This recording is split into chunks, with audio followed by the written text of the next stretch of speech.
if you just pay attention, it would be so easy to compete against them. All you need to do is pick up a book and learn something. And I mean, you're just so much further ahead of the curve. The estimated Americans spend 7 hours a day between Netflix and social media. I mean, what can you do? Well, that's a whole day worth of work. The smartest people in the world are the ones that are programming to get people addicted. The technology and launching it in your world, in the landscaping world, what barriers are you seeing that you have to overcome? Data is everything. Facebook's one of the largest companies in the world. They deal in data. You know, one of my very first talking points years and years ago was you spend 2 hours a month building your sales report, or just click a button.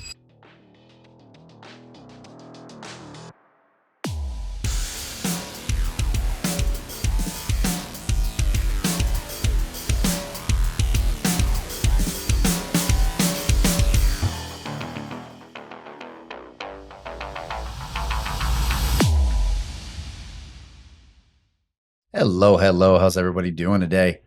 Well, in the grand scheme of the building is now white. The paint job is done. Everything is beautiful. New white. Holy moly. It's white. It is bright white. So we need a couple sunglasses on for right now, but in a week or two, it'll have a little bit of dust on it. It won't be so pure white.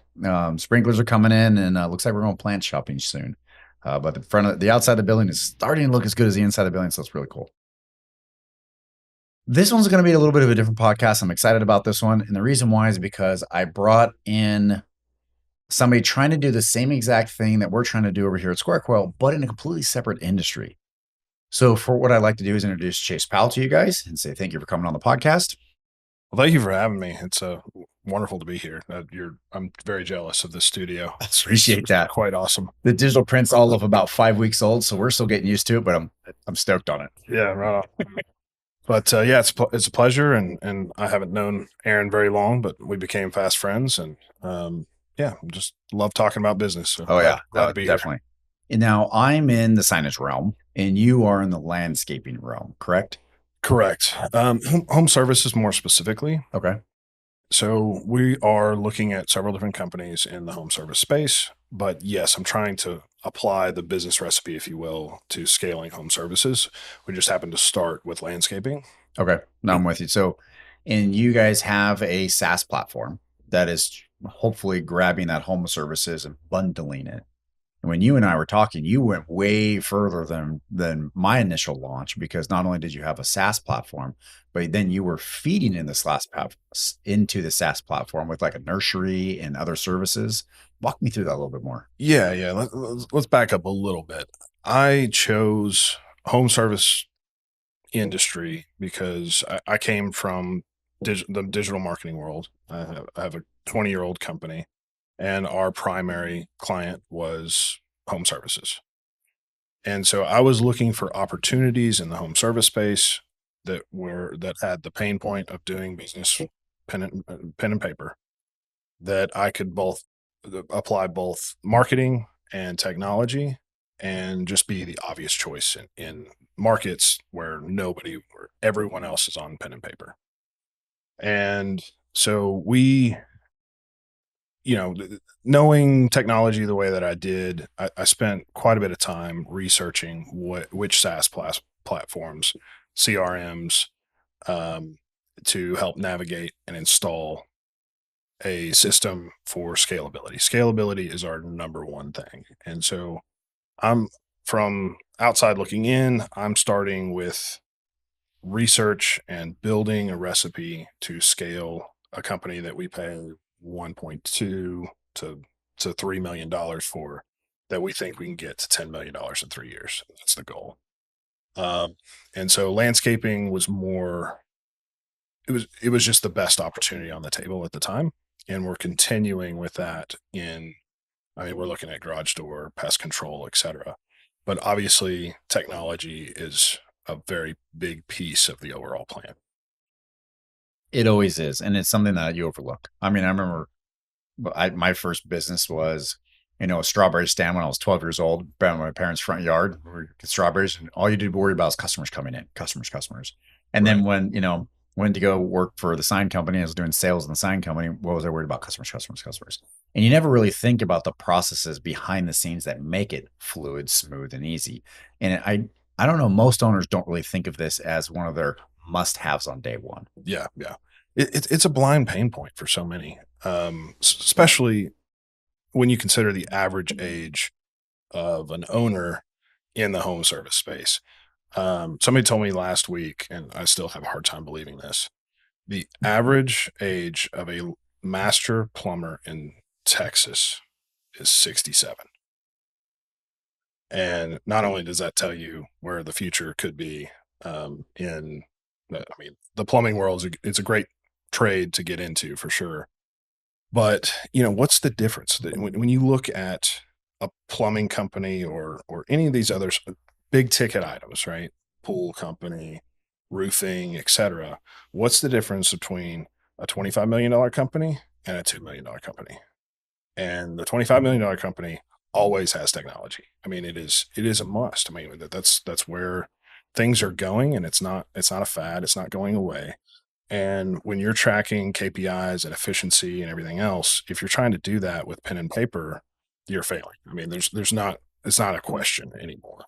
It's funny. It's 67. I'm still wrapping my head around that, to be honest with Yeah, you. That's so right. old. I mean, they're done. If they've done a good job, they're already got the retirement plan. They're doing it just for fun. They literally tomorrow can go, I'm retired and I'm done. And that's it. You Yeah. lost all that knowledge. It just disappeared. And it's happening. And that's one of the things that I'm personally looking for. I'm looking for the guy that's 70. He's ready to hang it up. Son doesn't want anything to do with the business, and it's close the doors or sell to me. Yeah. Or and how you find those guys, that's another conversation. Yep. But there is I think there's a lot of potential in this area, and I chose home services because I think that I think I can scale 'em. I think I can apply what I know. I mean, my very favorite thing about what I've done the last 20 years is being able to see behind the curtain on so many different businesses. Generates ideas, opportunities, etc. There's always something there. I mean, you're going back to what you said, 60, 70s retirement, we lose that technology. And you're like, hey, I can help you. I can suck it up, give you few more dollars in your pocket. But I mean, we gotta admit that there is a fallout in this generation coming up of people that don't have it. If all the plumbers are retiring, we're not gonna have any plumbers to service what we need, whether it's repairs or new. The signage world's saying the same thing. The older generation is either one of two: too cranky to teach anybody, or no one to teach. They want to teach somebody and there's nobody to teach them. Yeah. And so we're losing these trades that are coming into. Man, if you could do it all over again and be in your early 20s and learn one of those trades, you're going to put food on your table for your family and then some very quickly. And that brings me to another point. Competing against the current generation, and I'm not. This is not me bashing, Gen Z or anything like that. But if you just pay attention, these kids, it would be so easy to compete against them. All you need to do is pick up a book and learn something, and I mean, you're just so much further ahead of the curve. What you're telling me is 3 hours a day on social media is not furthering their career. Right. And you know what? I read a book recently that the estimated Americans spend 7 hours a day between Netflix and social media. I mean, what can you do? I mean, That's a whole day worth of work. That's a whole it's day's worth of work. It's like 2,600 hours a year. Crazy. That's Absolutely crazy. Just what we waste, and unfortunately, with this younger generation, that's they're seeking comfort and nothingness in a way that I think is a problem. Yeah, no, it really is. The social media thing, it's blown my mind, and it's what was it? They're talking about blue screens, which is easy to eye control. Understanding the quick technology does a little dopamine drop every time you see a little video, and a little video, a little video, and now your brain is addicted, literally, to seeing little videos, regardless of what it is. Yep, it's just the effect on the brain, and your attention spans are going away. Yep, and the smartest people in the world are the ones that are programming to get people addicted. Small segue here. Want to talk to you guys about Square Coil software and what it does for your companies. If you're the type of guy that's still doing pen and paper and you think you're rocking and rolling, you just might be. but you're not running at the most efficient pace possible for yourself. Imagine doing a report. You want to know how many sales each salesperson did for the entire year. So you sit down, you get all your books out, and it takes you 2-3 hours to build this Excel spreadsheet, and you got your answer. But what if you could just click a button and then your 2 or 3 hours are back in your hands and you can evoke change inside of your company for those 2-3 hours versus building a report? That's what Square Coil software does for you. That's what we bring to the table in the way of efficiency. So check us out if you're not using us. Yes. And you think about that. You think about the budget that Facebook has Mm-hmm. and how valuable that 7 hours or 3 hours or whatever it is, how valuable that is to them. I mean, that's more ad revenue. It's everything. So the amount of money they have invested in getting your kids and you addicted to that screen is unbelievable. So this is kind of the whole reason why I wanted to bring you on the podcast, is to put these two pieces together. We have a whole generation that's addicted right here. Doesn't want to do anything in there. They just want to be part of that technology. I mean, let's not lie. It's really good tech. Sure. All spinning. And yet we have all these trades, and technology is like, might as well be the devil reincarnated. And they don't want to use technology. They love that pen and paper and they don't want to adopt it. And what you and me were talking about before, and I want to kind of rehash this conversation out, is how can we bridge this gap? They love the tech over here because they're addicted to it. But if we could teach them that the technology to run their company is so much easier, they don't have to beat their heads against the wall nearly as much. I think the simplest answer, what I would try to do, is show them the amount of free time they have by using technology. If technology, the technology has come far enough that any good system, you can look at 3 KPIs and know what the problem is, know who the problem is usually. Yeah. And just being able to glance at a number in a week, or, like Monday of the week, and know in 3 seconds where your problems were from last week, instead of trying to track down and ask a bunch of questions, who's not being completely honest with you, who's taking 2-hour lunches. All of these things can be tracked, and that's where I would appeal. I would appeal to that pain point. Managing people is very difficult. Building culture is very difficult. This doesn't have to be. It just doesn't. No, it doesn't. And it's such a time suck to figure all of that out if you don't have, and it's really not, you don't need that much. It doesn't take that much effort. You manage inventory and your costs and your labor, and you can put together so much. And not to mention, the difference between making 21% and 13%. Yeah. Without having to do any more sales. I mean, you mentioned how sales are is just kind of the cat's meow, and it always has been, right? Mm-hmm. Building that pipeline, that's always been the key. But if you can double your income and not change that at all, that's a huge pain point that I would think that's the approach I would use. Definitely. Yeah. With that one, I like that, the technology going through and teaching them, say, hey, you can do, you do more with a lot less. The other thing that you and I were talking about that you kind of segued into, I want to follow that rabbit down the hole here. You don't have to, and I just lost my train of thought here. Hold on a second. When it comes to technology, half of it is getting new pipelines and that customer base. What you and I were talking about earlier was the retention and keeping the current customers that you have and making them repeat customers over and over again. Yeah. If you have the technology, so you know who you sold to in the last month, 3 months, 6 months, you have a better chance of repeating that. With tech, you can easily download. I mean, I know my software, I can download my customer list of who I sold to and put all their emails in an email address saying, thanks for buying from us. By the way, in June, this is what we typically see. Da, da, da, da, da, go buy again. So that's actually one of the biggest things in the digital marketing space. Mm-hmm. Is the biggest waste. You spend all of this time on client acquisition cost, money, all of these resources to get somebody through the door to buy something from you. And now you can't go into anywhere, anything that's not mom and pop. They're asking for phone number. I mean, it's annoying, right? Yeah. It's like, well, what's your address? What's your zip code? All of these things. Well, that's because they know the value of you standing right in front of them. and they want to leverage that into future purchases any way they can. And we're being bombarded, etc. But all of these, most of these people on pen and paper, they're wasting. You could have a customer buy something every 3 months for the next 20 years, and instead they bought once and they loved your service, but they're not thinking about you. They're not in the forefront, etc. And all of these CRMs, I mean, they have the ability to reach out via text or email or whatever to stay in front of you, with helpful tips, and you got to provide value, otherwise you're just going to get a bunch of cancellations. But to not leverage existing and past clients is just I mean, it's a boneheaded move. It is. It's the new business 101, right?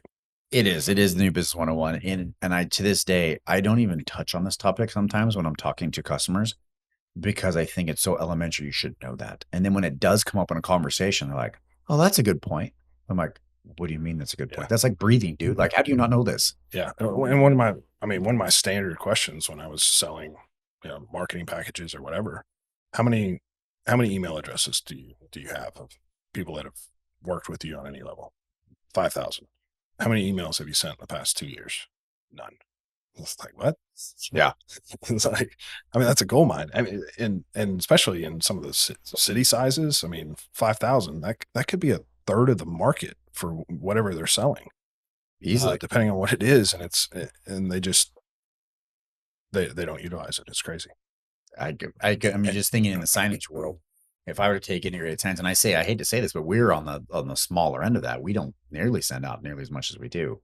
But if we had said, "Hey, by the way, here's a new product you're gonna be, here's a banners, springtime, get people in here, here's signage," and just kind of bombard them with ideas and keep pushing, that's going to fall out the other side in the pipeline. You're going to see value on that. You're going to see more sales coming through just doing that. I really think that so many owners are just so worried about what's right in front of them. They don't have enough time to pick their head up and look far ahead. Which is exactly what technology fixes, right? It is. I mean, instead of spending 15 hours a week doing admin, working in the business, this allows you to exit, train easier. Everything is just so much easier with that. And I did have a point. I lost my train of thought. Is there any kind of sign maintenance? Is there a market for that? There is. Vegas. You're talking big cities where there's maintenance. Say, "Hey, we're gonna have a maintenance contract for the year. Every 2 weeks, we're gonna drive by all your signs, make sure they're lit, make sure they're working. If they are down, we'll go out there and fix them. And it's X number of dollars per year." Okay. Most chains, out here in San Diego, where you don't have a big plethora of signs, it's just a typical channel letters. You're not going to see a lot in the maintenance world, but big places like Vegas, Atlanta, stuff like that. It'd be a great way to stay in front of a customer for sure. Oh yeah. And here's a maintenance package. We'll drive by once a month. We'll look for this. This is this, just to see that it's working or not. Right. Actually, in the signage world, I do know one thing where they had it set up where you can actually remote control, click a button, and it'll turn on or turn off. So even in the daytime, you can click on it and go, "Oh, it's working," shut it off and continue on. They do have those. It's probably another $300-400. You want to spend that per client just to do the maintenance contract? I don't know, but there is an avenue for it. Yeah. I'm sure people aren't even thinking in those terms. Well, I mean, just kind of for some of your sign company owners, how do you stay relevant to make sure that you get the next sign? I mean, obviously you're building a sign that should last 20 years. Yeah. 50. Usually the signs that we build are anywhere from 15 to 20. If it's illuminated, they'll probably have burnouts in year 7 to 10, but that's just a transformer swap out. The sign itself still in good shape. Okay. So you're probably seeing 20 before it's so outdated and ugly. They want to change it out anyway. The sign might last 40, but at 20, it's had its useful life. Okay.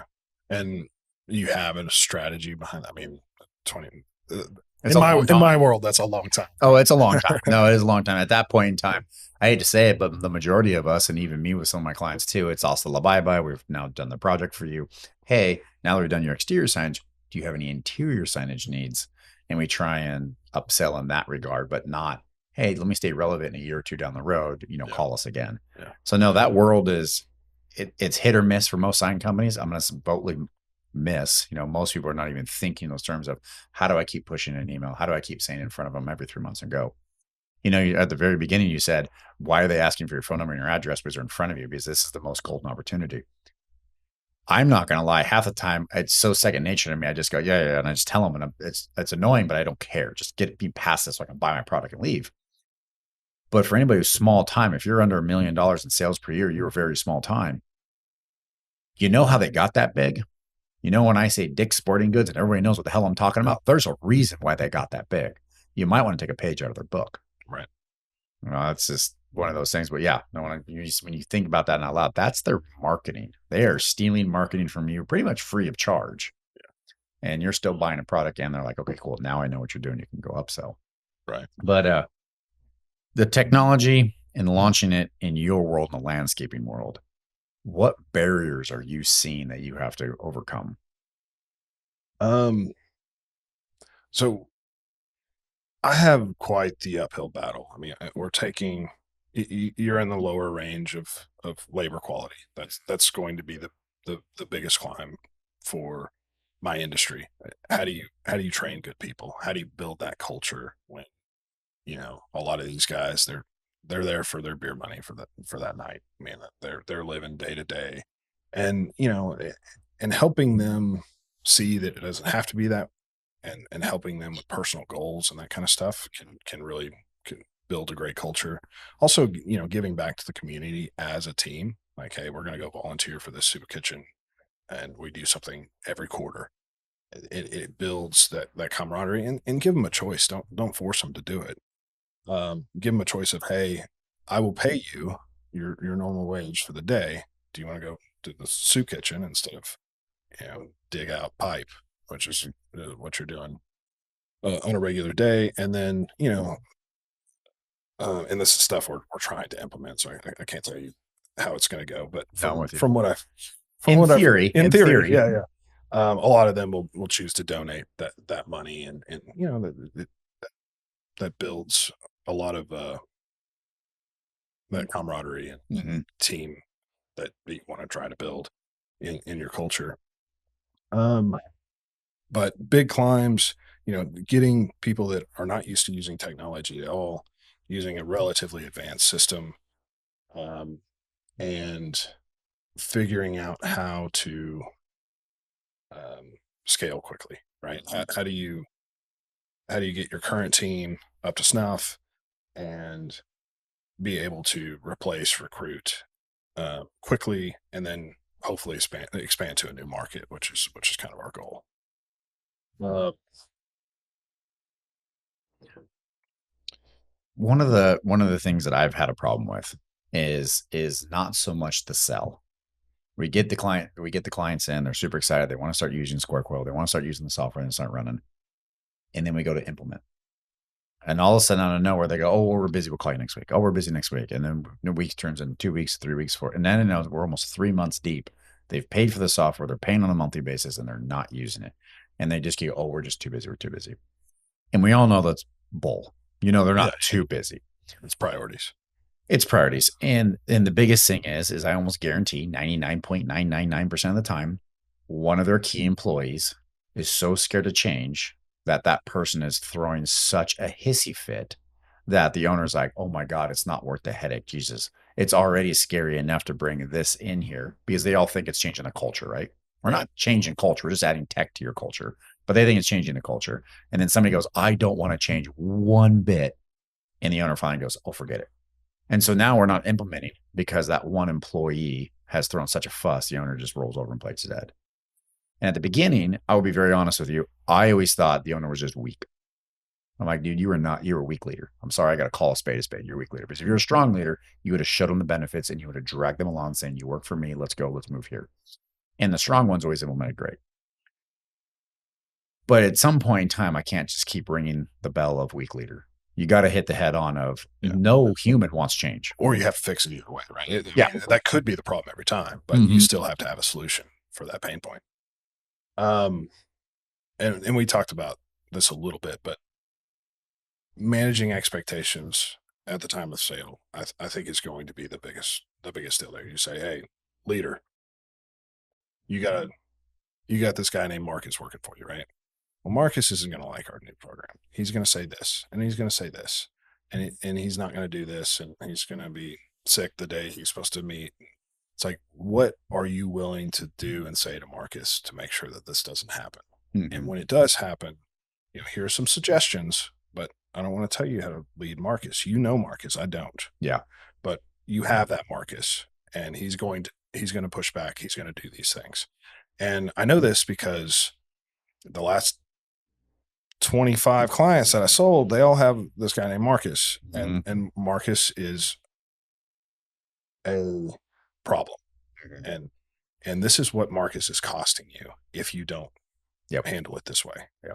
And that's the way I would approach it. It has to be at this point in time. We got to recognize the elephant in the room. We got to point a finger at the elephant in the room, say, this is the elephant in the room.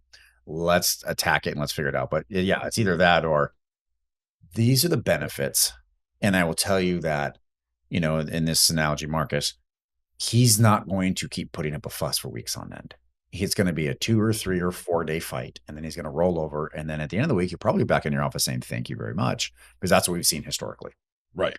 Now, when I do on-site meetings, I'm it. Buck stops with me. I am done. I tell the owner, I'm going to act like this is my company. I'm going to own it. You might need to hold me back a little bit because I'm going to tell people exactly how it is, because my job is to get you moving in the company. And when I'm done, you guys can all rally together as a cool cream, as a really cool team. I hate Aaron. Yeah. But at the end, I knew that was where you were going. Yep. But that's okay, because the owner secretly is going, ha, ha, ha. We're all on the same page and we're using the software, and look how much more efficient. Yeah. And Aaron's a bad guy, not the owner. Right? Yep, exactly. And I'm fine with that. I'm fine with that, because secretly they always call me about a week or two later. It was really awesome. It was great. Thank you very much. Yeah. And then just reminding the owner why they're doing this. What's the pain point? What was the top reason that you're doing this? Is it because you're only making 13%? You're working your ass off. You're working 80-hour weeks for 13% profit on $1.2 million. Why are we here? Why did you say yes to this? And okay, so this is the reason. This is that particular owner, because it's going to change. It's Yep. subjective. Yep. This is their number one reason. Remember this reason, because when Marcus starts complaining and says, I don't have time for this, is Marcus's feelings a bigger pain point than that 13% or whatever it is? Because 80% of our clients over here are at 26%, and I can see on this conversation what needs to be fixed and why you need technology to fix those things. And so that's what would motivate me, because my follow through is not great with a lot of things. I mean, I'll sign up for all of this stuff, and it's like, well, I'll look at that later, and I'll get to it eventually, etc. And it's only when it's a huge pain point and I know I need to get it done, etc. But if I had somebody on the other end of that, on that transactions, that was bothering me, and just kind of reminding me, it's like, hey, you said you were going to do this, right? It's like, you're a man of your word, right? Yeah. Like, yeah. That, hit him in there, you go a little bit. Yeah, exactly. But to motivate them and remind them that there was a reason that they signed up, and whatever that reason is probably a little bit bigger than how we feel about Marcus's disgruntled nature, if you will. I'm not gonna lie, I'm gonna take this podcast and send it back to 15 of these clients that have landed and could over the last 5 years are still sadly paying for the software and never using it. You're like, what are you doing? And I want to bring pull back the curtain, literally just go, guys, this is where you could be if you just launch, just start walking forward. Yeah. And like always, we make a bigger deal in our head than it really is in real life, and the anxiety they've built up so badly that's not even remotely close to what the reality is. Yeah. And there's very few products. There's very few changes to implement that will make nearly the impact that a good software will make. I mean, any software worth its salt. I mean, taking somebody from a pen and paper business to a robust CRM.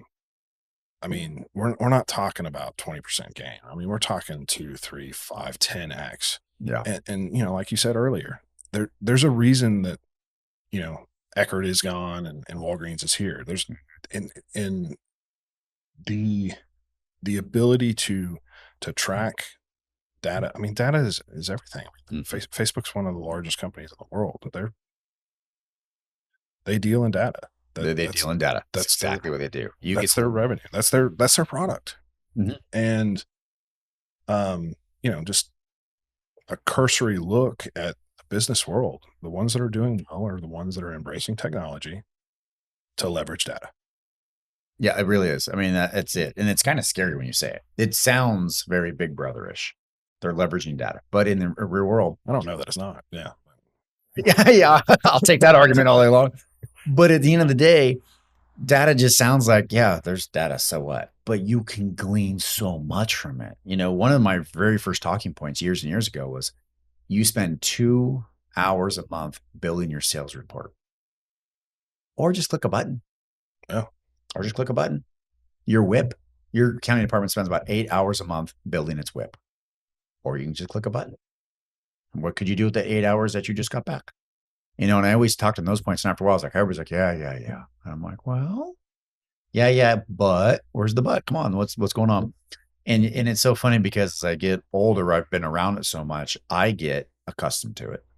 I'm like, yeah, that's normal. Everybody should have that. And then I go and talk to a customer and they're like, yeah, we're still writing this down in Excel. And I go, holy crap, the dark ages. Where did you come from? Holy moly. And I always forget that sometimes the basics in technology is what you still need to talk about. Yeah. Absolutely. And framing this as an investment, I think is really important.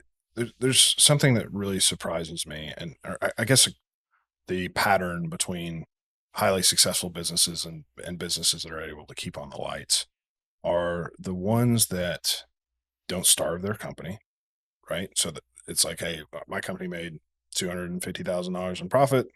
I got the new house and this and this and this, and the company gets left with $7,000 to spend on next year or Yeah. to reinvest in the company. Mhm. I think that's the biggest mistake entrepreneurs make is they starve the company way too early instead of feeding it, letting it grow, Yes. and then living like Mhm. Kings later on. the rock star that they built the company for in the first place. Totally. Um, and so many people frame technology as this is an optional cost, and in doing so, they are they're limited to the number of hats that they wear well, Mhm. and that's just a bad it's just a bad place to be in. You can't exit the business. You're the key man. It's hard to sell. All of these limitations. There's a ceiling, Yeah. and these guys that have been in business for 30 years, they've hit their ceiling, and they've been at it. And maybe it goes down a little bit when the economy's bad or whatever. That Mhm. there's a little bit of wiggle room up there, and so they're looking at that $20,000 they're going to spend on software as a new boat, instead of this is how we get to the next level. This is how we write a check for $100,000 boat and don't lose our shit when it's worth $12,000 in 3 months, right? Yeah. Right. Totally. Yeah. Those depreciating assets. Those are the fun ones. But it really is that launching the technology is something you would think people would grasp onto, the younger generation growing up in it. You think it's just second nature and it's normal.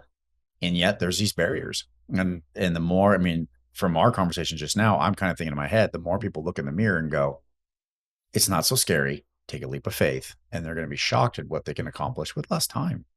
I mean, people don't want to be at work. I mean, some of us do, the rare ones, but for most people, they don't want to be at work. They want to be home with their families and their kids and doing whatever, and having fun. And I think most people realize that it's not nearly the lift they thought it was because they're already used to. I mean, they're Mhm. using Facebook every day. They're Yep. already using email. They're using text, and most of these softwares. I mean, I've seen behind the curtain on yours. It's uh, pretty damn simple. Yep. It's there's a slight learning curve, just like there would be with anything, but I think most people probably build that up a little higher than reality. No, it's true. We always tell people, yeah, 2, 3 hours, you can navigate it real easy and know where everything is. And they're like, oh, it can't be that easy. I'm like, oh, unless you hit your head this morning, it's going to be that easy. It's not going to be that hard. Yeah. All right. Well, I appreciate your time. I appreciate you coming on and talking about the technology and the kind of road barriers we've been having, because the more and more you and me talked, I was like, well, man, might as well just film this and let everybody hear it, because it's part of our reality. It is the reality of the world that we live in today of how we're going to launch tech. But thank you for coming on. Appreciate you having me. I enjoyed it. I'll talk to you guys next week.